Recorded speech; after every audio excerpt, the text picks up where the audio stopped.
We'll talk a little bit more about that spiritual journey that I've been saying I was on. And while I could point to major events along the way, I'm just going to go back as far as 2009. That's when I had the vision of life beginning in the womb and saw that it was just like the nature of the universe as it's described in the book of creation is coming into the existence.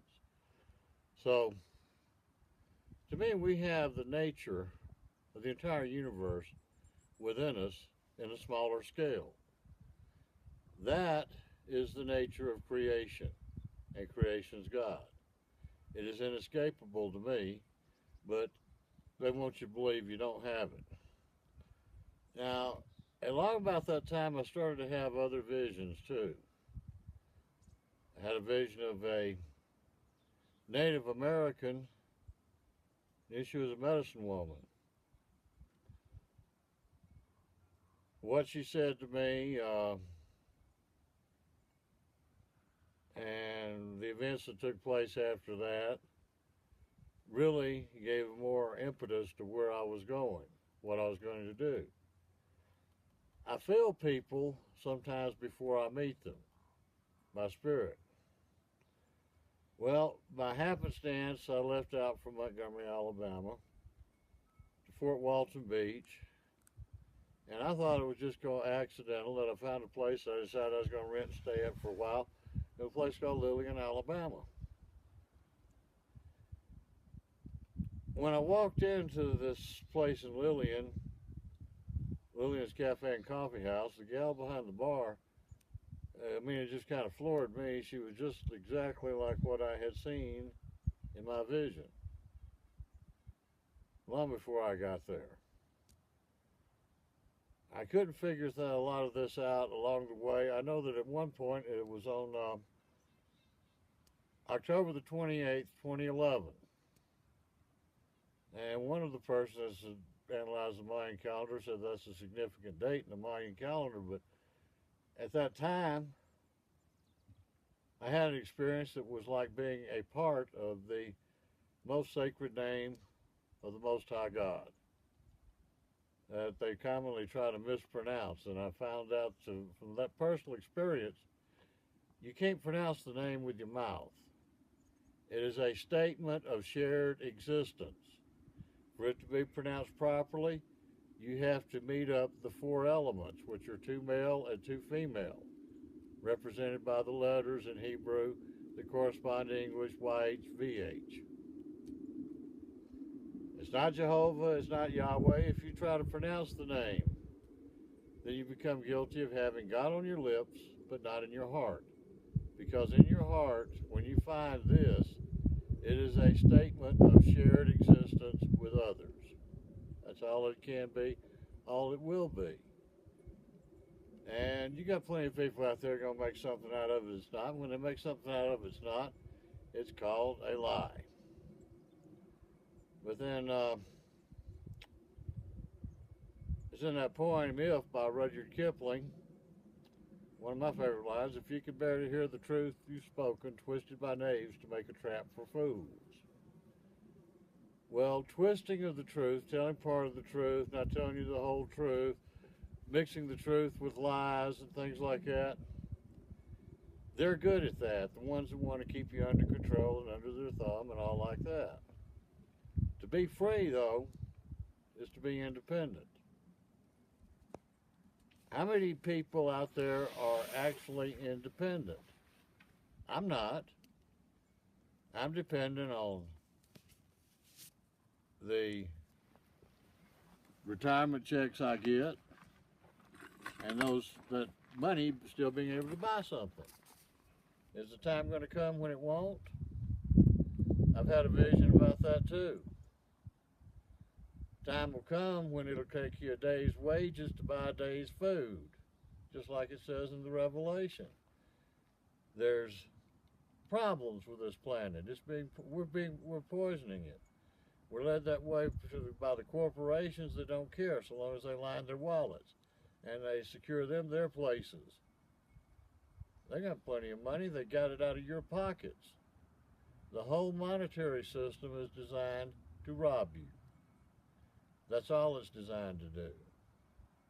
To get free and break free of that monetary system, to be self-sufficient, you're going to have to grow food. You're going to have to know how to grow food. To attain that self-sufficiency, whatever energy needs you need or have, you're going to have to be able to produce it on your own. If you want electricity, you're not going to be able to tie up to the electric grid, because when this happens, it's not going to be there. It's not going to function. It'll function for a short time, but it won't keep going. You already got breakdowns in the system, overloads. But at the same time, the corporations are trying to shaft people again. They're trying to make it more and more difficult for you to live off-grid. They're having states pass laws that prevent you from living off-grid and require that you be hooked up to the utilities. Doesn't matter that you're able to live independently and self-sufficiently. And then they want to tax you for the rainwater that falls on your land, basically, or say that you can't even use what God's given you falling from the heavens on your own property. And all of this is an attempt to destroy the concept of property rights. And if you want to know how it's going on that score, as far as the current political situation of the world, you go back and read a book called The Communist Manifesto by Karl Marx. Now, Karl Marx wrote the Communist Manifesto under contract from Baron Nathan Rothschild. There's a canceled check in a museum in England that shows so many pounds was paid to Karl Marx by Nathan Rothschild. And of course, he was a correspondent for Horace Greeley for a while there, but while he was laid off, he had this income from Nathan Rothschild to write this book, which is a plan for consolidation of power by the ruling class. And you can take a look at these 10 planks of the Communist Manifesto. Plank number 2, I think, is the one that calls for heavily graduated or progressive income tax. Hey, we've had that since 1913, but even then they're doing it illegally. But doing things by the law and doing things honest and above board seems to be beyond the concepts of the kind of government that's developed, that's got its lecherous hands all over this country and ruining it. Things need to change, but the first change that needs to take place is from within ourselves. Look at the lies, see what they are, see how they've done things. That takes lessons in history. People say, oh, that's so boring. Well, you can either learn from what's going on, you can learn from the propaganda you've been fed in the past to figure out the propaganda you're being fed now, and even predict the propaganda you're going to be fed in the future, which is a means of control. Best way they control you, divide and rule you. But you have plank number 2, then plank number 6 of that Communist Manifesto, I think was it's either 5 or 6, sometimes I get confused on that. It says, a central bank with the control of the issuance of all credit and currency. The Federal Reserve, chartered by Congress, has violated its charter more times than I can speak, because it's mostly controlled by one bank in New York City. Controls 54% of the stock in the New York branch of the Federal Reserve. That means you got one bank sitting there in New York that's calling the economic scenario for the entire country. They say when to relax credit, when to tighten it up. Hey, they did that in 1929. They tightened up credit and had a margin call and caused the collapse of the market. But before they had the collapse of the market, these banksters, that's a combination of banker and gangster, they took all their money out of the market and they put it in England, invested in gold. When FDR came into the White House, the first thing he did was devalue the U.S. dollar. He had everybody turn in their gold, and then he devalued the U.S. dollar from roughly $20 to an ounce of gold to $35. At that point, all these banksters brought their gold over from Europe and sold it at one hell of a profit. This kind of crap and manipulation has gone on way too long. This too big to fail, It'll hurt the economy too much. You don't hear about Iceland too much. You don't hear what's going on over there. They went out and they arrested all the bankers, but they got all the politicians that was in bed with them, rewrote their own system of government, their own constitution, and they're starting to prosper after the economic collapse they went through. We, the people, have the authority to invest that government that rules us. Without that authority from we the people, without the belief from we the people, that government shall soon wither away. But we have to have a system, not a hierarchical structure that gives privileges to a few at the expense of the many, but a system that is fair and balanced in justice. I've looked all through history, and the one that I find works best is the tribal system. Sitting Bull exemplified that.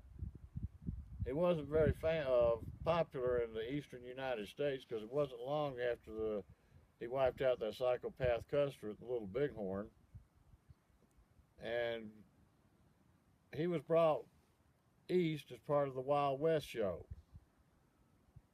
Buffalo Bill, wasn't it? And took him all around Chicago. He saw the slums, he saw the factories, he saw the assembly plants, he saw the rail yards, he saw the big mansions and all like that. And they got back, and he was asked what he thought. He said, the white man knows how to make everything and how to distribute nothing. See, in the tribal system or structure, the leaders, who are elected by the women, not the men, the women have the vote, they know best what's going to preserve life and the family. But anyway, and I kind of like that too. The men might lead, but the women are the power. Well, it should be, I guess.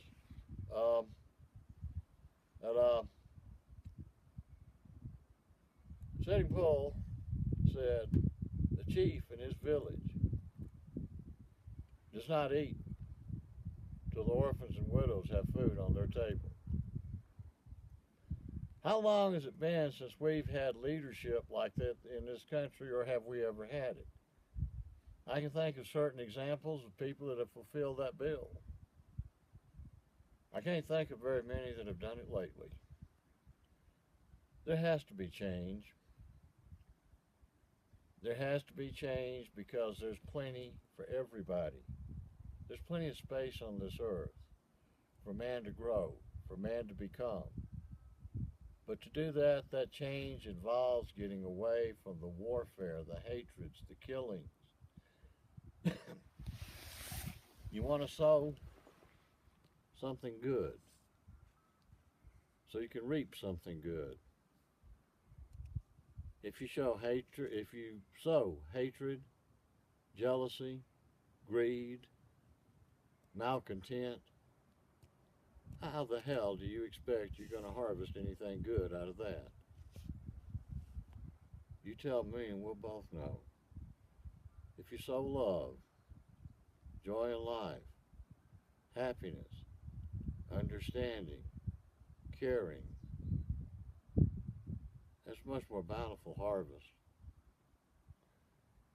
I guess that's about all I got to say about that for now.